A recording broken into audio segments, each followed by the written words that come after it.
Hello everyone, good evening. Okay, I hope I am audible. So welcome to today's session. In the previous class we had completed the NCERT Modern India. Theory sessions has been completed on that particular textbook. I will take the other NCERT history old textbooks in the upcoming days leading to the UPSC CSE prelims examination. So a very good evening to all of you. We had completed MCQ sessions of current affairs up to February 2021. So today we are looking into the month of March. So in the next 1 hour, in the next 60 minutes, we will be taking 25 MCQ questions on current affairs from the month of March 2021. Okay, so I hope you remember the pattern because it has been a while since I conducted one of these types of sessions.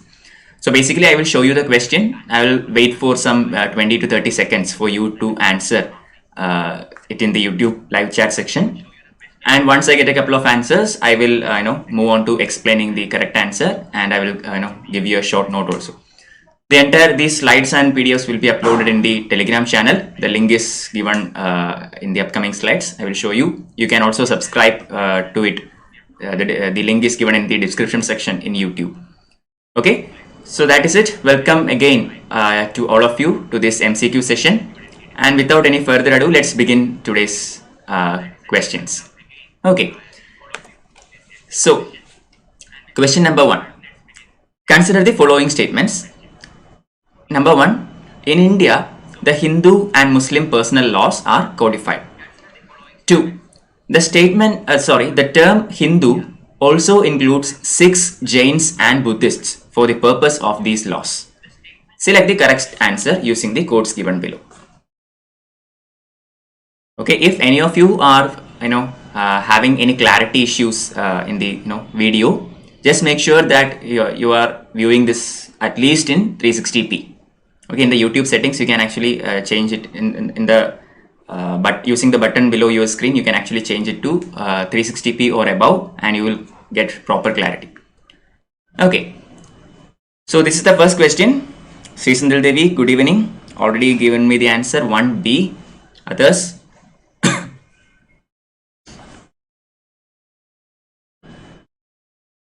Okay, so this is the Telegram link. You can join this link to get the PDF of all these things. I will be posting other notes etc. into this particular link. If you have not already subscribed to this channel, please do so as well. Share with your friends and like this video also. So Sona Saji is going with option A. So I got a couple of answers. Let's see what is the correct answer. Very good, Sri Sindhil Devi. It is option B, 2 only. So the term Hindu in this context includes Sikhs, Jains, Buddhists, etc. That is true as far as these laws are concerned. Okay, these personal laws are concerned. Wherever the term Hindu is mentioned, it also includes Sikhs, Jains, Buddhists, etc. Okay, although these are not specifically said, it is understood. Okay, but the first statement is wrong. Why? Because although Hindu laws are codified, Muslim personal laws are not exactly well codified. Okay, they are actually based on their own religious textbooks. Here, Muslim personal laws are not codified per se and is based on their religious textbooks. So that is why first statement is incorrect. Hindu laws are codified using 4 acts: the Hindu Marriage Act, Hindu Successions Act, Hindu Minority and Guardianship Act, and the Hindu Adoptions and Maintenance Act. These 4 acts codify the Hindu personal laws. Clear? So first statement incorrect. Correct answer is option B. Moving on, second question. So this session is actually a 1 hour session. We will finish it by 6 p.m. itself. Okay, plus or minus a couple of minutes. So second question. Consider the following statements about Aadhaar. Alright. Number 1. Aadhaar was first launched in 2010 under the Aadhaar Act as an architect for biometric authentication. 2. An Aadhaar card is not a proof of citizenship, but citizens are required to provide it to receive welfare payments and social services. Select the correct answer. So I request all of you to actively participate. Okay, the more interactions we can make, the better. So try to, even if you do not know the exact answer, try to make a good intelligent guess and put it in the YouTube live chat session. I will give you 20 seconds to answer this one. Okay, so I got one answer. Sri Sindhil Devi is saying it is B. Others?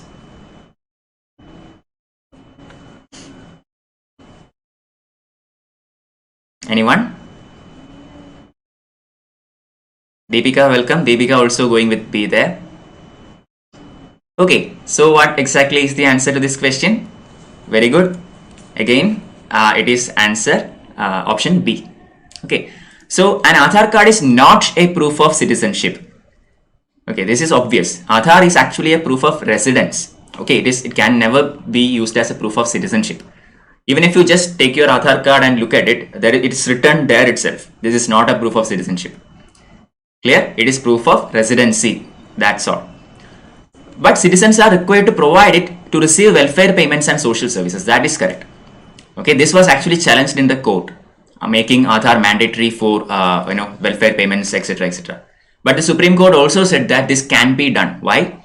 Because Aadhaar is a unique ID. Okay, 12-digit unique ID, which can be used for targeted delivery to prevent leakages in the system. Okay, so by using Aadhaar, you can actually prevent these kinds of leakages, etc. in the system and can make well-directed deliveries to the intended beneficiaries. So Supreme Court also went along with it, and the court said that Aadhaar can be demanded for these welfare payments and social services, etc., etc. Although private companies, corporates, or individuals cannot demand it. Government can do that. Okay, so first statement is wrong. Why? Because Aadhaar was first introduced in 2010. That is true, but at the time, this did not happen. Okay, Aadhaar Act came later. Aadhaar initially did not had a backing of a law. Aadhaar was backed up with a law only in 2016. Okay, the Aadhaar Targeted Delivery of Financial and Other Subsidies, Benefits and Services Act 2016. It came 6 years later. Clear? That is why first statement is wrong. So the correct answer is option B. Third question, comparatively simple. Recently, which state hit the news having passed an act reserving 75% of private sector jobs for people of the state? Welcome Satya. Good evening. Third question. Which state hit the news having passed an act reserving 75% of private sector jobs for the people of that particular state? If you have read the newspapers or say followed the current affairs in March, you will definitely get this. This was all over the news. Okay, whatever source you are referring, you won't miss this.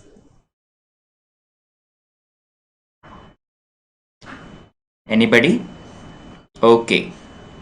Sri Sindhil Devi going with Karnataka, Satya going with Haryana, Deepika going with Karnataka, Sri Sindhil Devi changing the answer.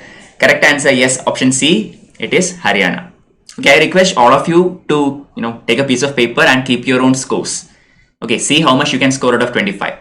You don't bother about the UPSC method of scoring and anything. Just put 1 mark, 1.41 correct answer, and no negatives. Okay, let's see how much you can score.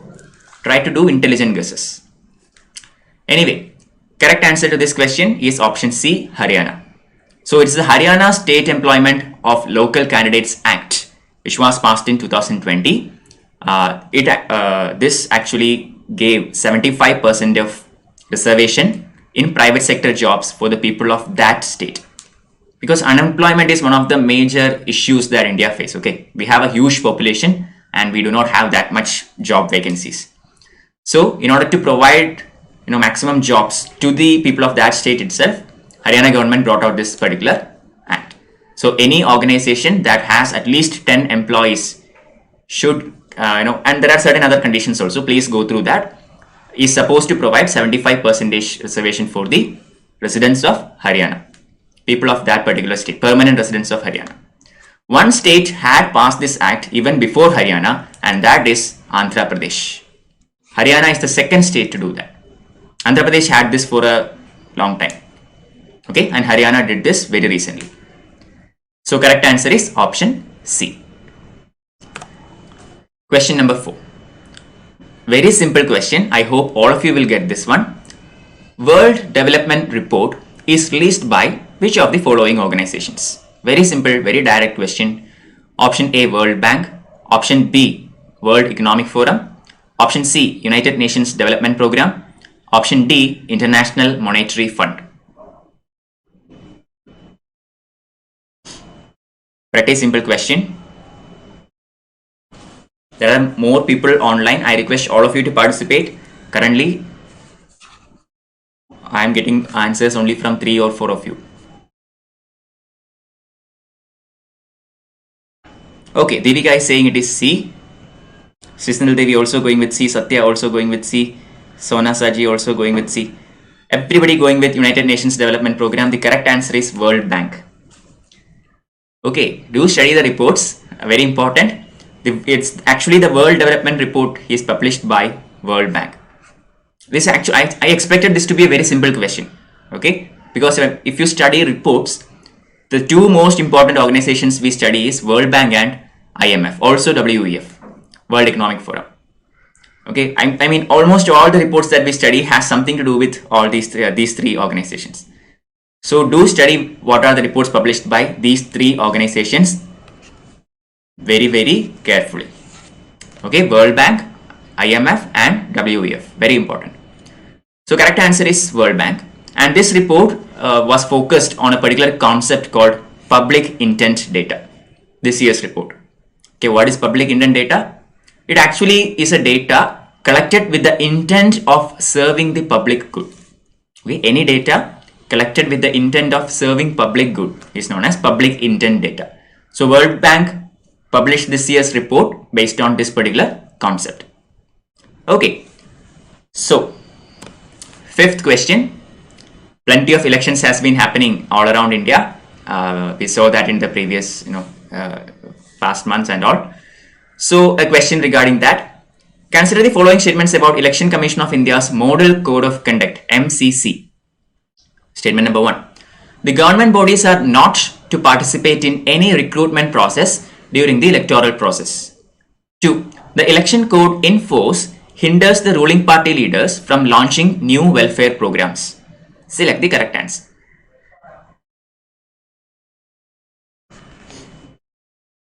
Okay, Model Code of Conduct. I mean, in Kerala, the elections happened just in the previous month, and the results came in May 2nd. Same goes for Puducherry, Tamil Nadu, West Bengal, etc. More elections are coming in the next year. So I think you might have heard about various issues regarding MCC and all. Anyone from any of these states? Okay, Srisnal Devi going with C, Deepika B. Let's see how many get this. I think this is a pretty much direct question. Correct answer is C. Both the statements are correct. Okay, the government bodies are not to participate in any recruitment process during electoral process. This is true. Otherwise, what would happen? Logically you can think. If the government bodies are allowed to conduct recruitments just before the elections, what would happen?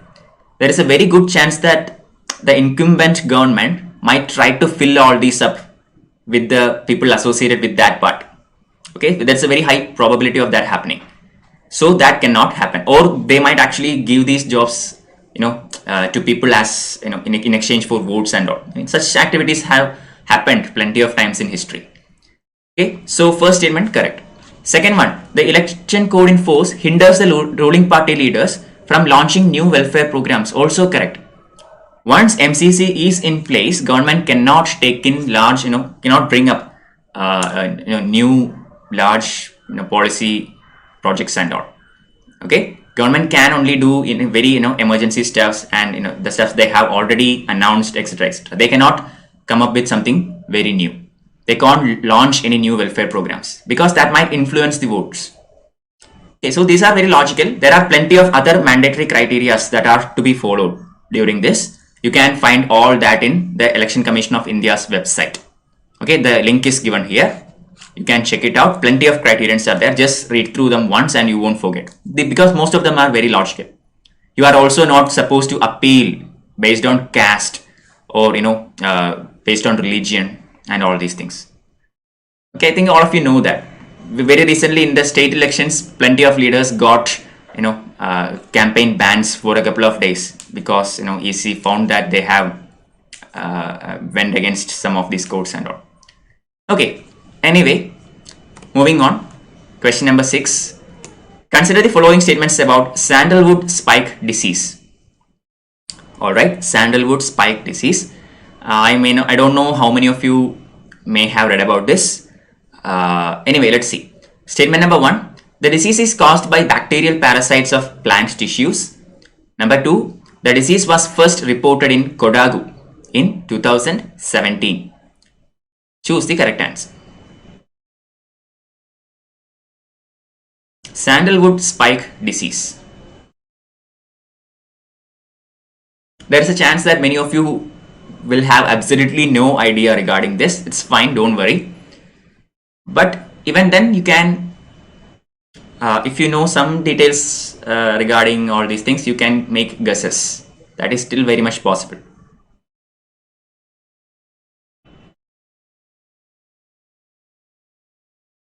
Good evening, Saubhagya, welcome.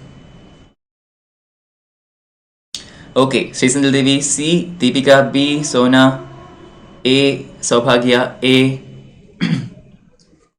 Yes, very good. Correct answer, option A.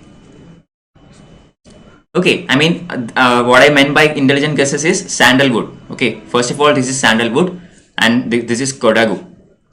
So that is one way you can relate to it. But even then, without following the news, it is pretty hard to arrive at the correct answer. But if in case this question comes in UPSC and you have absolutely no idea, it's safe to leave it.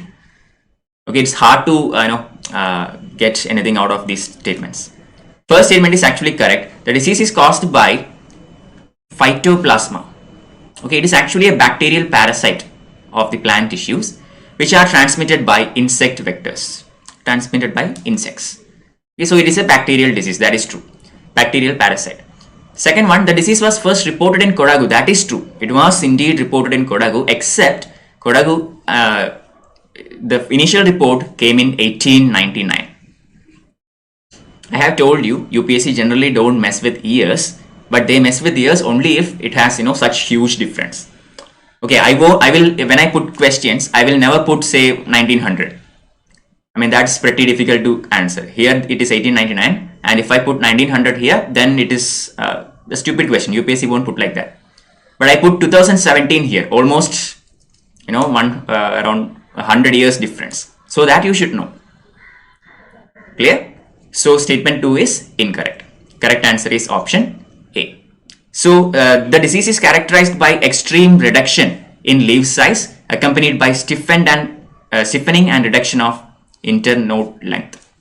Okay, the leaves get stiffened and the size of the leaves becomes immensely reduced, etc., etc. That's a speciality of sandalwood spike disease. Moving on to question number 7, something related to history also. So let's see how many of you remember. Statement number 1. Consider the following statements about the Sun Temple at Konark. Okay, statement number 1. It was built by King Narasimhadeva I, the great ruler of Ganga dynasty. 2. The temple was included in UNESCO World Heritage Site in 1984. 3. This temple was also known as White Pagoda and was used as a navigational landmark by ancient sailors to Odisha. Select the correct statements. 7th question. Make sure all of you are up to the into the live. Make sure you are not lagging behind in the video. Take your time, don't worry, I will give you 20 seconds. So when questions come in UPSC, read it entirely.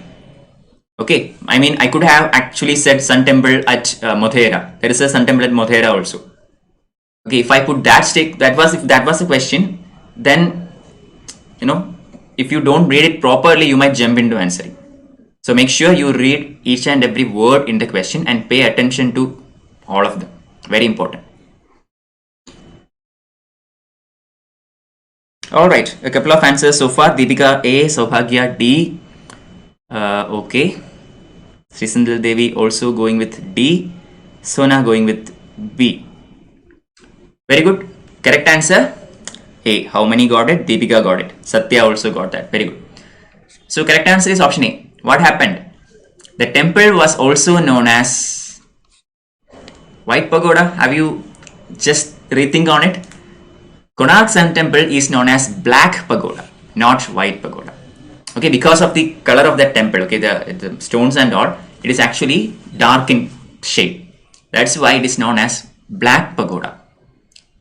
Clear? Due to the dark color, and it is actually used as a navigational landmark by ancient sailors to Odisha. That's true. It is actually the Jagannatha temple in Puri that is known as White Pagoda. Alright, it is the Jagannatha temple in Puri that is known as White Pagoda, and Konark Sun Temple is known as Black Pagoda. Don't forget. So first statement is correct. It was built by King Narasimhadeva I of Ganga dynasty. That's true. I mean, that's obvious. Ganga dynasty ruled in Odisha region. Second one, the temple was included in UNESCO World Heritage Site 1984. That is also correct. It is a UNESCO World Heritage Site. That we know. Here I already told you I won't mess with it too much. I mean, UPSC doesn't mess with it too much. So you can go ahead with it. So these two are correct. Answer option A. Question number 8. Consider the following statements about Arunodaya scheme. Very important scheme for UPSC. Statement number 1. Under the scheme, a monthly assistance of rupees 1000 is transferred to women members of marginalized families. 2. The applicant, a woman, has to be a permanent resident of the state whose composite household income should be less than rupees 2 lakh per annum. 3. The scheme is implemented by the government of Odisha. Choose the correct answer. Question number 8. So there are plenty of central government schemes that you might have already went through. That's okay. But there are certain schemes of some states which are very important, and this is one of them. Okay, certain states, specific states have certain very interesting schemes which are very famous in national level. So those has to be studied. Anyway, let's see how many of you get this. Question number 8.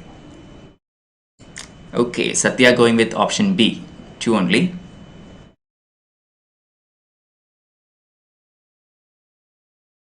Others, Srisandal Devi A.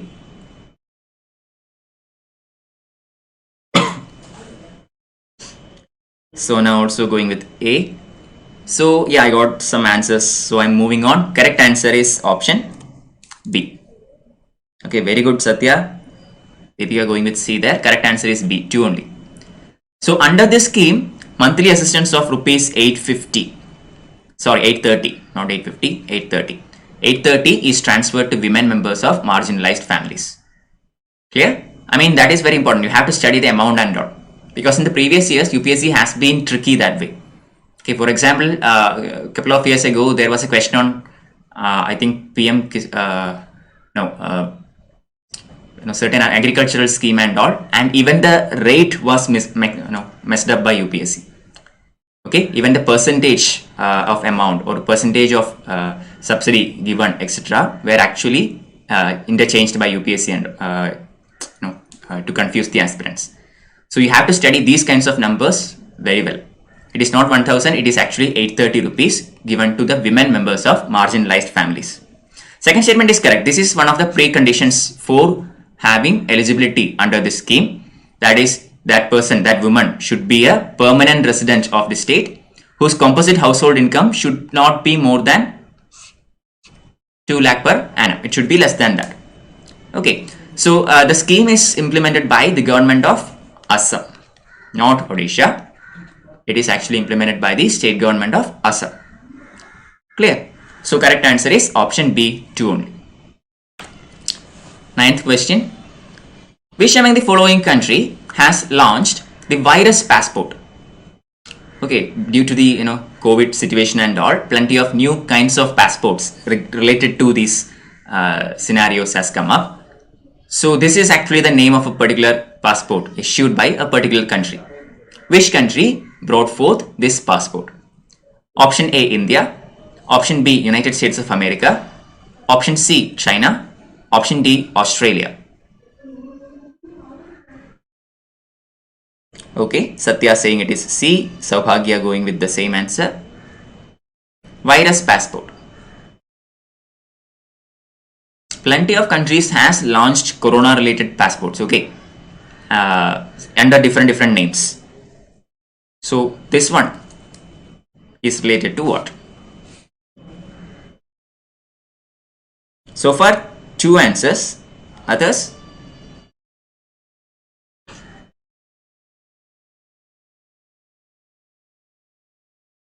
Okay, I got 2 answers. I am going ahead. Correct answer, indeed, very good. It is China. Okay, so basically this passport is a like a health certificate program for Chinese international travelers. Okay, and the digital certificate shows a user's vaccination status and virus test results. That's it. Okay, I mean this is not exactly mandatory or anything, and we do not know if other states has recognized this passport, or if they have made it mandatory for the Chinese travelers, when they come to their respective nations. But anyway, China has come up with this initiative and it has launched this particular type kind of passport. Okay, question number 9 done. Question number 10. Consider the following statements about no confidence motion. So before reading that, let me just tell you, study about corona pretty well. Okay, I mean it's very hot issue even now. It started in China in 2019 December, and look at what look at where we are at the moment. I mean Kerala, state of Kerala has implemented a lockdown from today. Karnataka is about to do the same. Plenty of other states has also brought in various kinds of restrictions. So do keep up with whatever is going on using the newspaper. Okay, question number 10. Consider the following statements about no confidence motion. Statement number 1.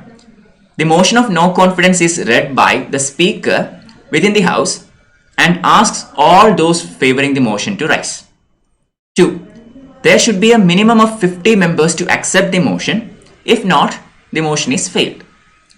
3. If the government loses a confidence motion, or if the no confidence motion is accepted by the majority, then the government has to resign. Select the correct answer. It's okay, Srisindal Devi, don't worry. I mean, it's safe to leave that question, I agree. If you do not know it, it's better to leave that question, because we have nothing to go on with it, okay? I mean, it could be China, could be Australia, or maybe USA. As long as it's not India. If it is an Indian initiative, you should know. Otherwise, there's a good chance that you might get it wrong. So don't take unnecessary risk. Anyway, Deepika saying it is C, 1 and 3. Okay. Sona saying the same. Srisindal Devi saying the same. Satya saying it is D. Correct answer, Satya. Very good. It is D. Alright. So all the statements given here are actually true. Saubhagya also getting it correct. Lok Sabha Rule 198 specifies the procedure for the motion of non-confidence. Okay, it is actually the procedure by which it is done is actually in this particular, explained in this particular rule, Lok Sabha Rule 198. And according to that particular rule, if 15 MPs are there in favor, then speaker could allot a date for discussing the motion, but this has to be done within 10 days. So the first statement is obviously correct. It is actually done by speaker. Second one, there should be a minimum of 50 members to accept the motion. If not, it fails. Also correct. To bring in a particular motion, you need the backing of X number of MPs. So in the as far as no confidence motion is concerned, it is 50. Third one, I mean, I don't think anybody has any questions regarding the third statement. If a no confidence motion is successfully passed against a government, then it has to resign. There is no other alternative. It has to resign. Okay, if the government fails in the floor test, it has to resign. Clear? Similarly, if the government, I mean, if the budget is not accepted, or if it fails when placed on the for the floor test, the government will have to resign. Okay, so the correct answer here is option D. All the above statements are correct. Question 11. Consider the following statements about archaeological site of Dholavira. Okay. Statement number 1. It has been submitted for nomination of World Heritage Site in 2019 and 20. 2. It was first excavated by an archaeologist, J.P. Joshi. 3. It is situated in the state of Rajasthan. Choose the correct answer. Question number 11. Dholavira, very important site. I know you already know her, you have a lot of details about Dholavira with you.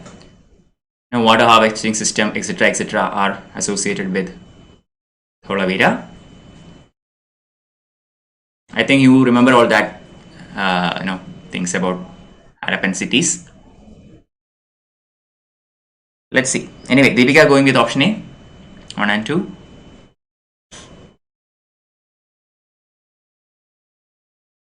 Very important. Saubhagya saying it is C.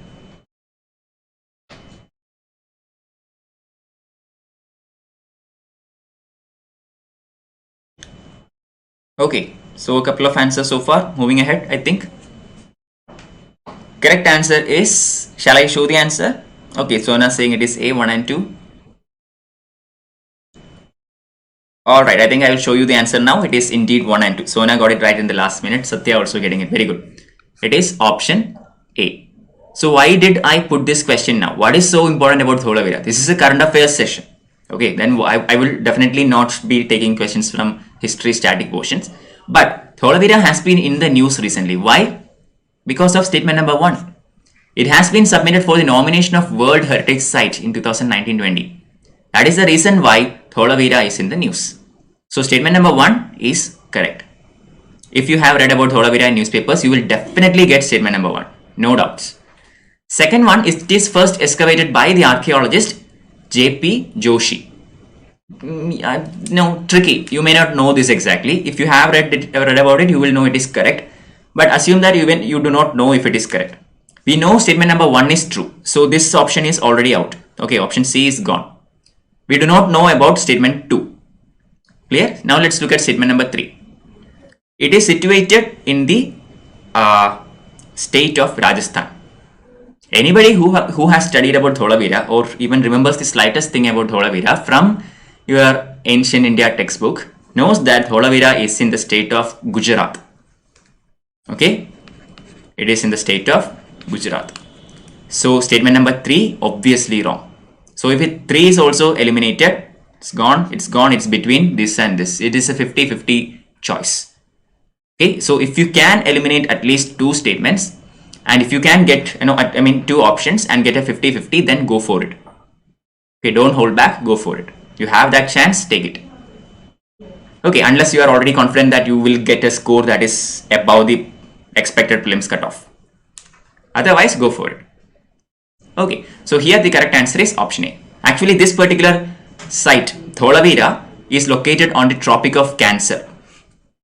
And this site was discovered in 1967-68 time period by J.P. Joshi of Archaeological Survey of India. And it is the 5th largest of the 8 major Harappan sites. Okay, 5th largest of the 8 major Harappan sites. So correct answer option A. Question 12, consider the following statements. The Persian Gulf and its coastal areas are the world's largest single source of petroleum and related industries dominate the region. 2. Safania oil field, the world's largest onshore oil field, is located in Persian Gulf. Choose the correct answer.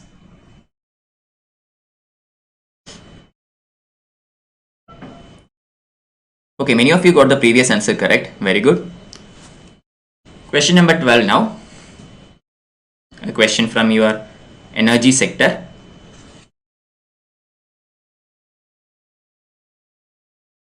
We have 25 questions. We will finish this session by 6 p.m.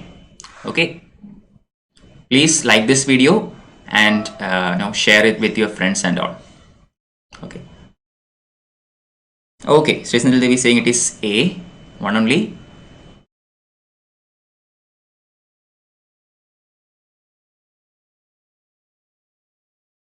Satya saying none of the above. Deepika saying it is B. So 3 answers. All 3 are very different. So which is it? How many of you are confident of your answers? You know for sure you got it correct. Anyone? Anyway, I think there are some guesses also in this answering. Correct answer is option A. Recently we got it. It is option A. Because the Persian Gulf and its coastal areas are the world's largest single source of petroleum. That is true. I don't think any of you need to worry about that.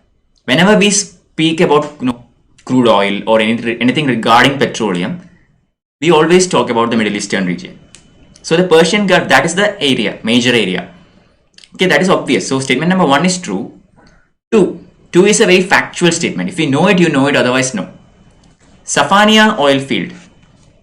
It is actually the world's largest offshore oil field. Not onshore. It is not onshore. It is offshore. Otherwise, that statement is correct.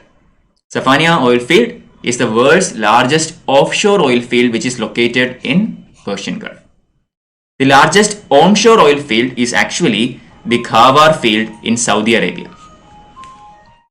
Okay, this is a very factual statement. So if you know it, you know it. Otherwise, you might get it wrong. Anyway, correct answer option A.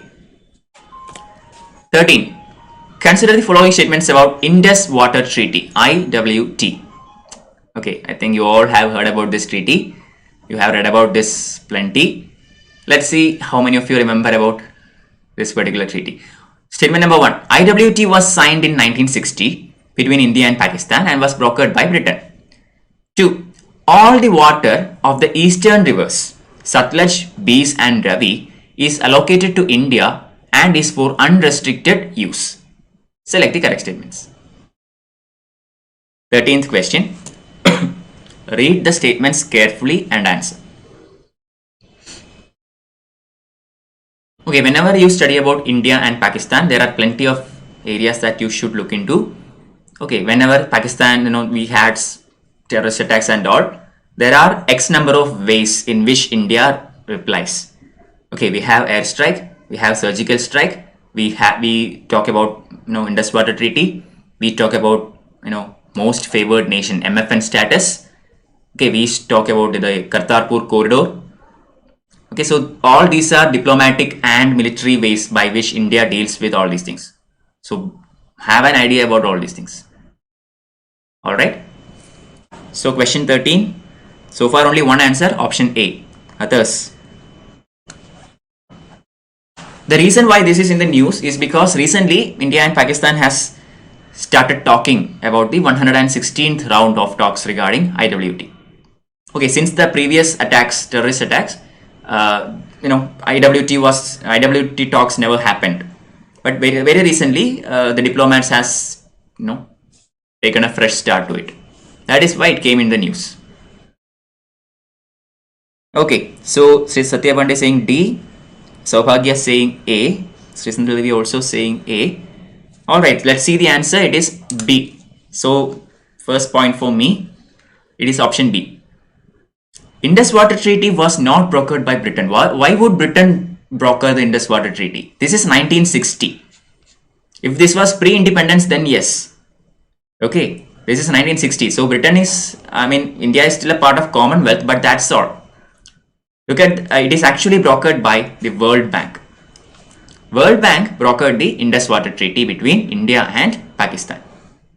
Okay, and according to this treaty, all the waters of the eastern rivers, that is Satluj, Beas and Ravi, is allocated to India and India has unrestricted use over it.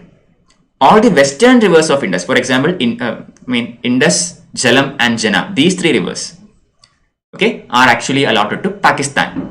But since these rivers also originate in India, it is, or at least flow through India, India has the right to, certain access over this particular rivers, that is Indus, Jhelum and Chenab. These are west flowing, Indus, Jhelum and Chenab. So in these three rivers, India can build, say, hydroelectric projects, but it cannot hinder the water flow, etc, etc. There are certain criteria regarding that. Please go through it carefully. Okay, but as far as the eastern flowing rivers, the Satluj, Beas and Ravi are concerned, India has unrestricted use. Question number 14. Consider the following statements about the Suez Canal. Okay, I know that you have definitely read about Suez Canal in the news. It has been the headlines I mean, even the coronavirus was secondary when this came into the news. So first statement is saying Suez Canal is 193-kilometer long artificial waterway in Egypt to connect the Mediterranean Sea and the Red Sea. 2. Suez Canal of 1956 occurred as a result of French invasion in Egypt. Select the correct answer.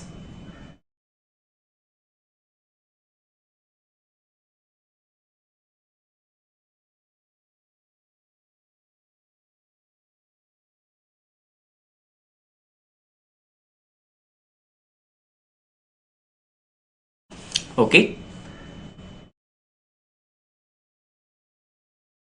14. Yeah, Deepika is saying it is A. One only. If you had attended my sessions, you will definitely know the answer to this. I guarantee you that. My world history classes. Suez Canal. It has been in the news. Why? Because a particular ship got wedged in Suez Canal and it actually blocked the Suez Canal for a period of time, and the entire trade through the Suez Canal came to a standstill for some time. Okay, the very famous ship known as Ever Given actually got blocked in the Suez Canal. Anyway, 14th answer, everybody going with option A. Okay, so all of you know about Suez Canal. That is interesting. Very good. Okay, that is true. So Suez Canal is a 193-kilometer artificial waterway in Egypt to connect Mediterranean Sea and Red Sea. So you all know that it is in Egypt. Okay, so just imagine the location of Egypt and you will know the seas adjacent to that, Mediterranean and Red Sea. That is true. Second one, Suez Canal, I mean, French invasion. Okay, I made this up. Okay, nothing to do with any of that. Suez Canal crisis, or the Suez crisis of 1956, is actually a result of the nationalization of the canal by the Egypt's president. Okay, the president of Egypt actually nationalized the Suez Canal. Until then, it was under the control of Britain and France. So once Britain left, immediately this canal was nationalized, and this led to various issues. Israel started to various other stakeholders came into the picture, and very soon this developed into a crisis. And this is one of those times when the United Nations was pretty much useful. Okay, they sent their Peace Corps, the peacekeeping force of United Nations, and brought back peace to the area.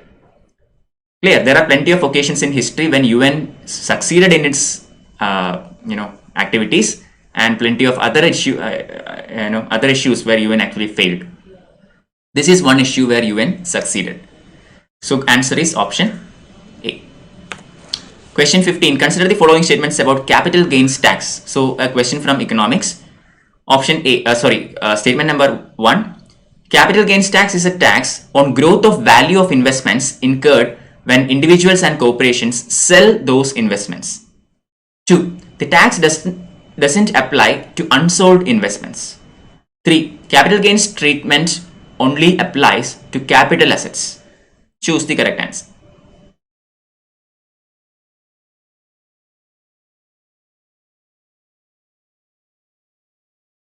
Okay, capital gains tax, CGT.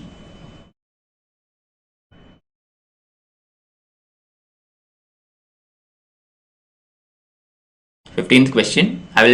Don't worry, I will increase the speed a bit. We will finish by 6 p.m. We have 10 more questions after this. So, couple of answers. Deepika A, Srisindra Devi D.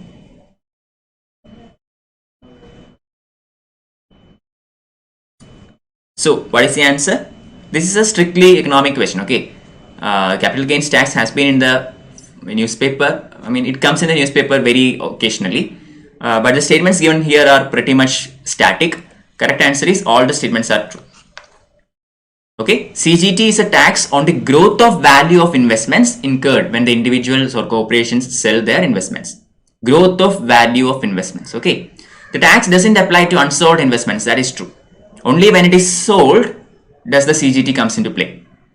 CGT treatment applies only to capital assets. Also correct. Although here this term only is there, this is one of those times when This statement is actually correct. Clear? Only on capital assets does this apply. So the tax doesn't apply to unsold investments. So stock shares that appreciate every year will not incur CGT. Okay, even if you buy, buy the shares of a particular company and keep it with you for a very long time, even if you make profit with that share, still CGT won't come into play. Only if you sell that will CGT comes into play.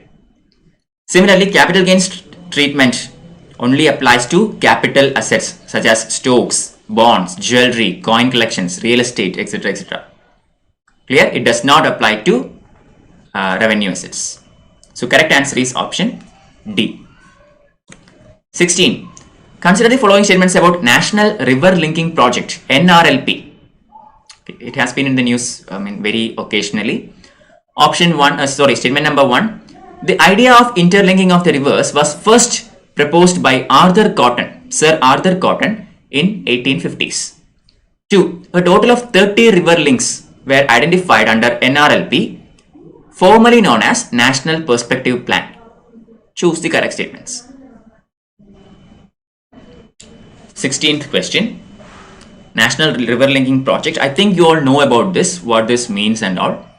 Basically, the idea is to interconnect the different rivers in India. Okay, interconnect a perennial river with a seasonal river. Most of the Himalayan rivers are perennial, so that is, it will always have water. But the rivers in South India, okay, are watered by monsoons. So during the absence of monsoons, these rivers may not have water.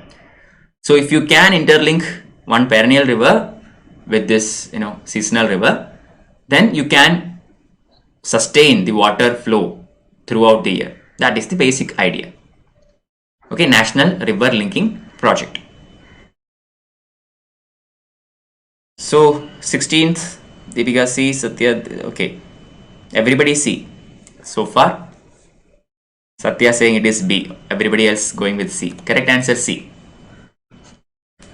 The idea of interlinking of the rivers was first proposed by Sir Arthur Cotton in 1850s. That is true. It was then revived in 1972 by K.L. Rao. Okay, the idea initially came in the 19th century, very early during the British colonial era, and then it was missed and all, and later it was revived. This concept was revived again by K.L. Rao, then India's Minister of Power and Irrigation in 1972. And right now this project is happening and it is being managed by National Water Development Agency or NWDA. Please go through it, read more about it, read about the national waterways also. Okay, very important. 17. Consider the following statements about non-communicable diseases. Okay, just don't stick with corona. There are plenty of other diseases also you have to study. So this question is about NCDs. Statement number 1 says, NCDs, also known as chronic diseases, tend to be of shorter duration and are the result of a combination of genetic, physiological, environmental and behavioral factors. 2. NCDs disproportionately affect the people in low and middle income countries where more than 3/4 of global NCD deaths occur. Choose the correct answer. Lengthy statements but simple question. Non-communicable diseases.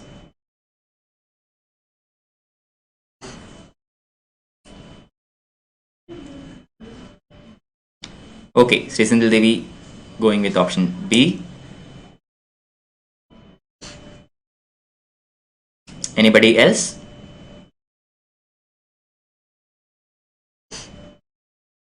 Deepika saying it is D, none of the above.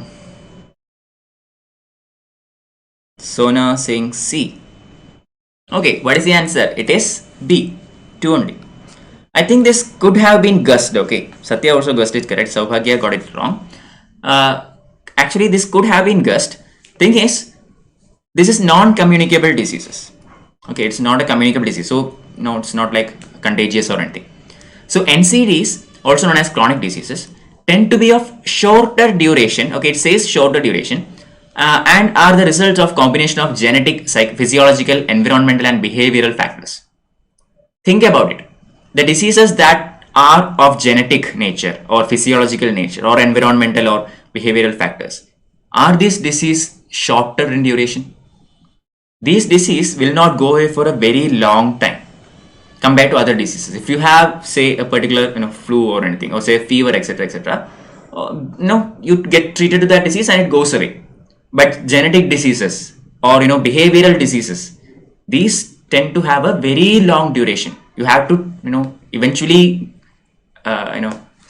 survive it. Okay, so first statement is wrong, that because it is not shorter duration, it is longer duration. Second one, it is obvious. NCDs disproportionately affect people in the low and middle income countries. That is true. Okay, we do not have that kind of health facilities that the upper income countries or wealthy nations, developed nations have. And more than 3/4 of the global NCD deaths occur in these countries. That could have been also guessed.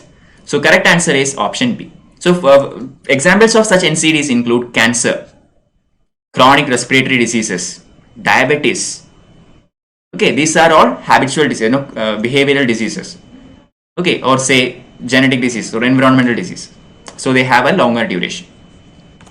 Question number 18. Consider the following statements about International Labour Organization. Okay, question on international organizations. Another topic for UPSC. Number 1. It was created in 1919 as a part of the Treaty of Versailles. 2. It is the only tripartite UN agency which brings together governments, employers and workers. Choose the correct statements.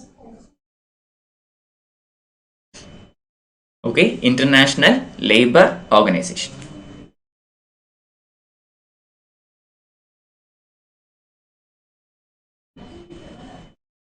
ILO has also been in the news because of Corona. Okay, lots of people were losing jobs and all, etc., etc. So it has been in the news, this particular organization. India has also from the past year launched certain labor laws. At that time also ILO came into the news. So very important agency, do study about it. Okay, B, C. I have split answers. Couple of you going for B, couple of you going for C. Correct answer is actually C. All are correct. How many got this? Deepika good, Satya good. Okay, so it is created in 1919 as a part of Treaty of Versailles. Correct. Okay, ILO came earlier, even before UN and all. It was actually a part of the Treaty of Versailles. That is the treaty which concluded the First World War. Okay, and which gave rise to the League of Nations. Clear? Although League of Nations failed, still ILO was a success and it continued under UN also. And it actually is the only tripartite agency of UN which brings together governments, employers and workers. Only tripartite agency of United Nations. So both the statements are correct. Answer is C. India is actually a founding member of ILO and has ratified the first 6 fundamental conventions except 87th and 98th. Okay, India is a founding member of ILO. Just keep that in mind. Clear? Question 19. Consider the following statements about the European Organization for Nuclear Research, also known by the term CERN. 1. Here, subatomic particles are made to collide together at close to speed of light and their interaction is studied. 2. It is found in 1954, the Franco-Swiss border near Geneva. 3. Currently, CERN have 23 member states, including India. Choose the correct answer. So I think you have heard about CERN. Okay, you might have heard about Large Hadron Collider, etc. Okay, regarding black holes, all these things. Neutrons, neutrinos, all these are very important in the science and technology area. So regarding CERN, recently we are saying it is 1 and 2. Satya also going with the same. It is actually a pretty good guess. Okay, I mean, maybe you know the answer, but if you did not know the answer and you arrived at it, very good. It is actually B. Clear? Here the subatomic particles are made to collide together at speeds close to the speed of light and their interaction is studied. Yeah, that is true. It is founded in 1954 in the Franco-Swiss border near Geneva. Also correct. If you have heard about LHC and if you have read about CERN, you will know this. Very basic statements. Third one. Currently, CERN has 23 member states. That is true. But India is not a member. India has only the status of an associate member, not a full member.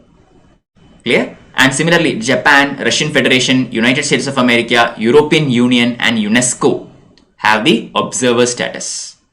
UNESCO is not a one nation. Similarly, European Union is not a nation, but both of them have the observer status. Okay, so the answer is option B. So 20th question, consider the following statements about Kumbh Mela. Okay, Kumbh Mela has been all over the news. Even amidst the corona issue and even amidst the second wave of corona, Kumbh Mela has been held and all, and lots of criticisms came up against it. Okay, so I hope you have read about it. Statement number 1 is saying it is generally celebrated once in 12 years. 2. Purna Kumbh Mela is held only at Prayagraj every 144 years. Select the correct statements. Simple statements. Kumbh Mela. Very recently we had read about this in newspaper.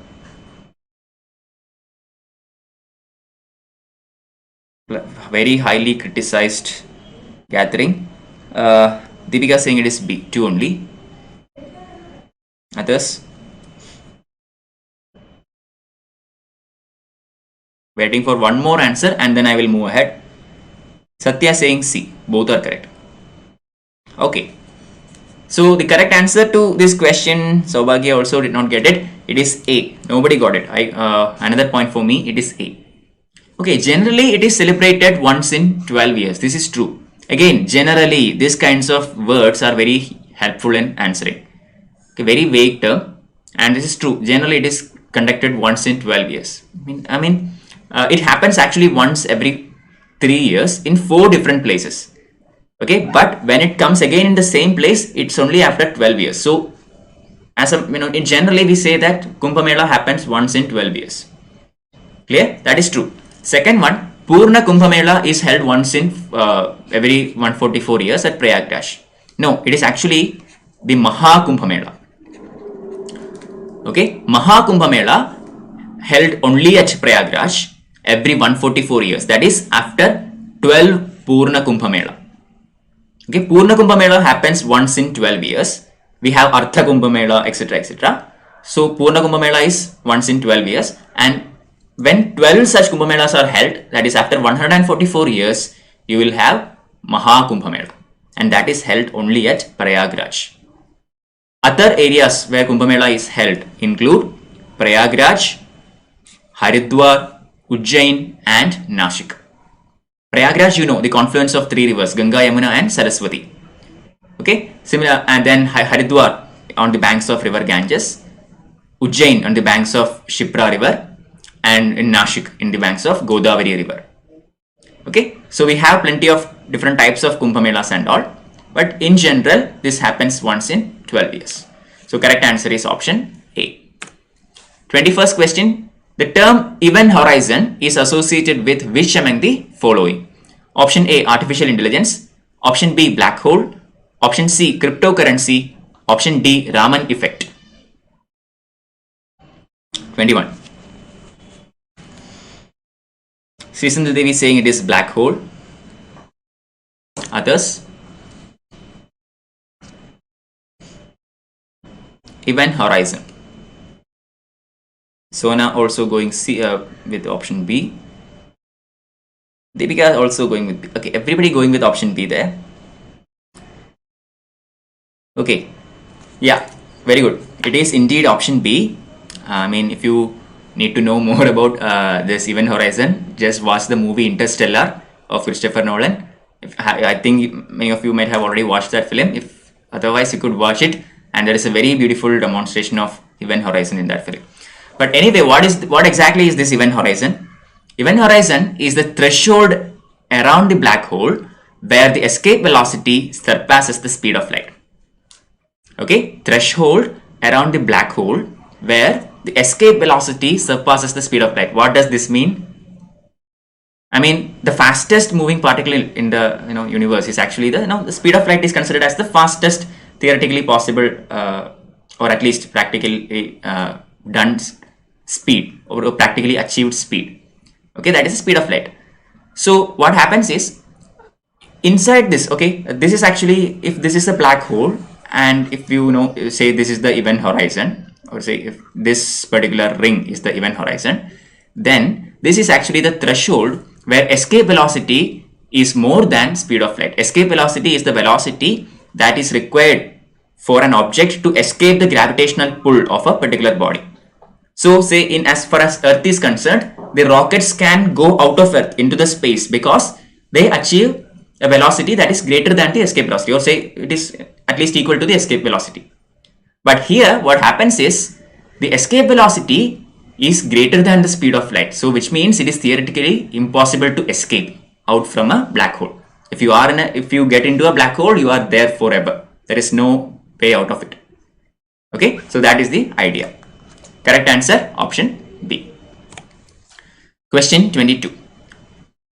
Miyawaki technique is associated with which among the following? Option A, extraction of gold. Option B, mummifying. Option C, afforestation. Option D, water conservation. Miyawaki technique. Okay, the previous question, all of you got this right, got it correct. Okay, that is brilliant.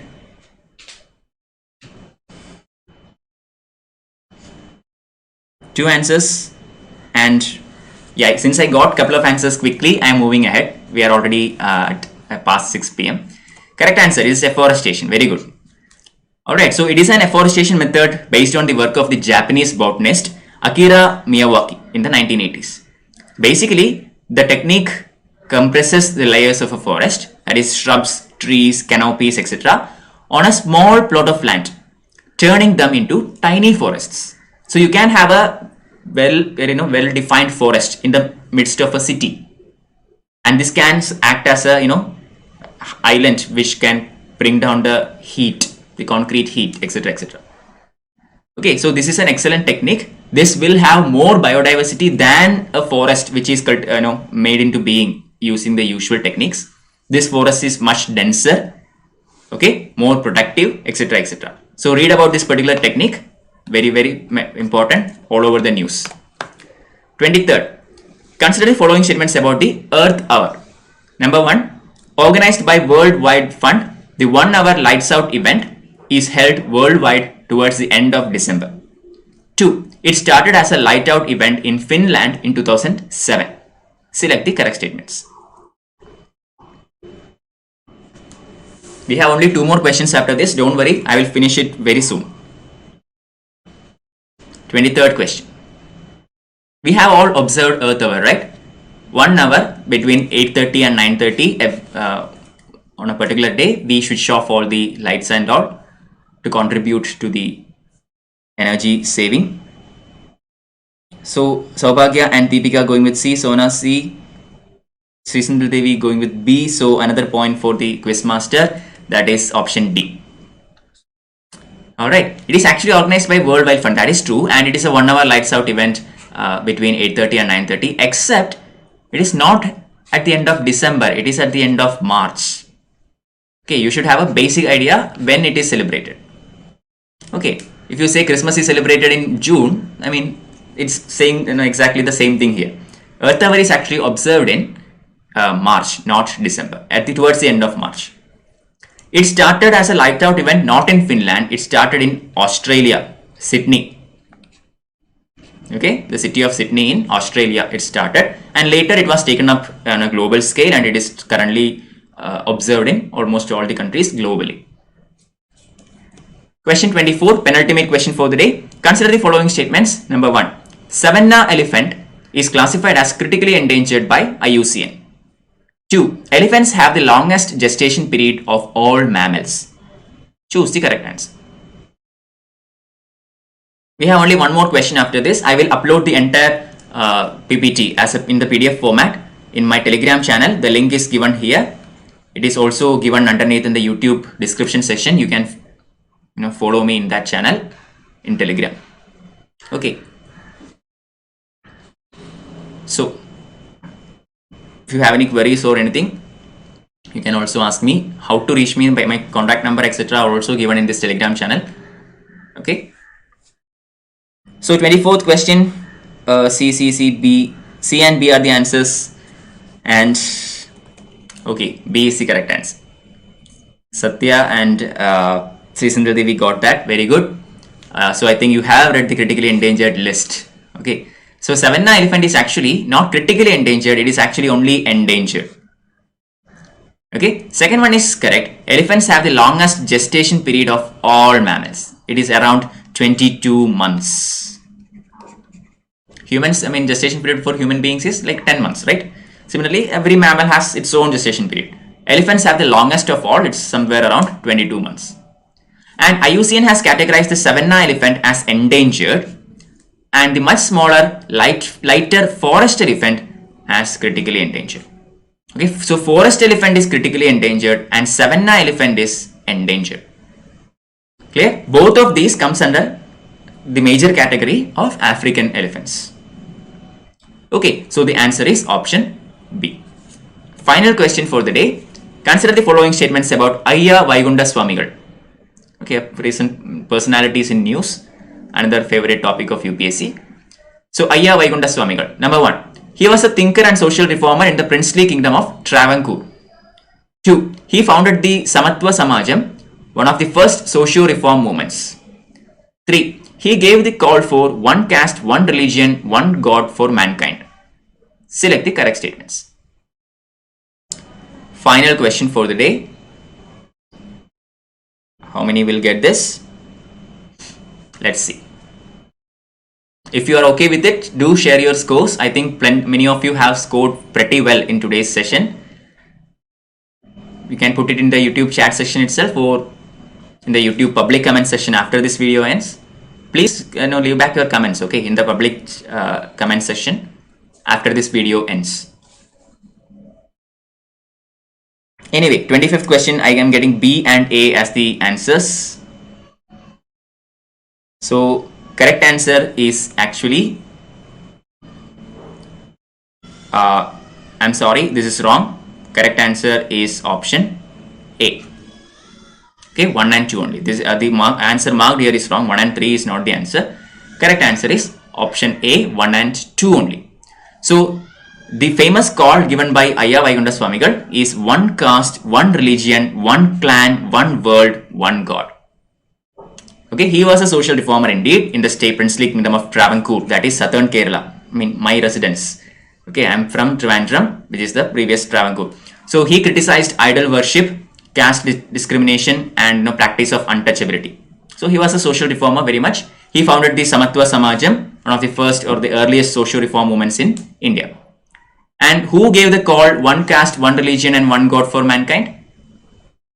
Oru Jati, Oru Madam, Oru Deva Manushina. That is the exact, original quote. This is actually given by Sri Narayana Guru, who is associated with SNDP and all. Okay, also a social reformer. Okay, about him you have studied in the Spectrum textbook and all. Okay, anyway, here the correct answer is option A. 1 and 2 is correct, 3 is wrong. Okay, so that concludes today's MCQ session. Thank you all for joining. We will conduct more such sessions soon. So if you haven't already liked this video, please do that, and don't forget to subscribe to this channel. Share this with your friends as well. I will upload the PDF very soon in this particular Telegram channel. You can download it from there. Okay, thank you all. Yeah, Sona, correct, very good. Bye bye, see you.